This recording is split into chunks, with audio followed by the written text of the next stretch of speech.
pourquoi je fais faire énormément de reps à certains de mes athlètes. Pas tout le temps évidemment, c'est pas tout le temps nécessaire. Et ensuite, je vais t'expliquer comment appliquer ça dans ton entraînement, comment le faire.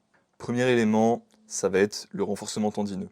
Tu le sais, tes tendons, c'est beaucoup moins irrigué par des vaisseaux sanguins que tes muscles. Alors là, je me répète, je l'ai déjà dit plein de fois dans plein de vidéos, mais voilà, c'est une vérité de base. Beaucoup moins de vaisseaux sanguins dans tes tendons que dans tes muscles. Du coup, comment tu fais pour amener du sang dans ces tendons?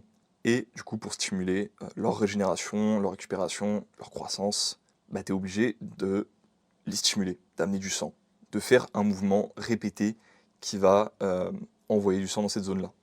Donc pour le renforcement tendineux, c'est un outil quand même assez important qui va permettre, malgré le fait que du coup la charge externe utilisée soit moindre et du coup provoque moins d'adaptation tendineuse, que par l'afflux sanguin en fait, tu te retrouves avec une meilleure récupération et des meilleures adaptations, ce qui sur le long terme peut être colossal pour un athlète, que ce soit en bodybuilding d'ailleurs ou en force. Parce que dans tous les cas, que tu fasses du body ou de la force, normalement tu as envie d'avoir des tendons en bonne santé et des tendons solides.